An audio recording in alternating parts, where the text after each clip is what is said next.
How many of you remember this guy? Imagine trying to help people and those same people try to pull you down. So this guy's name is Lucky Udo. He's a philanthropist and a content creator. His content niche is bringing back people who are once in the limelight but no longer in the limelight. And he's more famous for the tagline, how many of you remember this guy? Now over time he has helped a lot of people. Many people who were artists but lost the fame and the money. Many people who are actresses, actors, even those who had police cases that they knew nothing about. This guy brought them help when there was help coming from nowhere and made them feel heard. But more recently, there have been controversies on controversies for this guy. Matter of fact, he's beginning to do less and less content, meaning he's kind of losing interest in doing this thing. First time was when he tried to help a lady who claimed that she was impregnated by a very well-known Nigerian, and that almost backfired on him because she started to spew a lot of things, and whether it happened or not is not what I'm here to prove. But this last one that happened was very heartbreaking to watch. About a year ago, he interviewed one of the artists from way back in the 90s. This guy, his name is SkyB. When he did the interview, SkyB said he was not in a good place. Things were hard for him.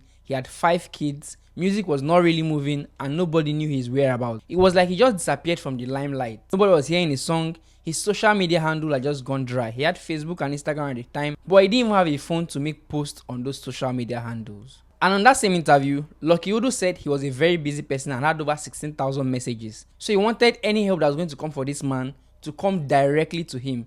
And he read out his phone number on that interview. Within that same video, we saw how a phone was bought for SkyB and things were looking good for SkyB. But 1 year down the line, nobody heard anything until another interview took place with Uncle Nasco. And this interview was wild. Different claims. First, he said Lucky Udo's sister was actually managing him, trying to get him shows, and then brought another person. It got so bad to the point that whatever show that they did, 4 people were sharing the money. And when he tried to protest, this lady took everything, including his social media handle and the phone.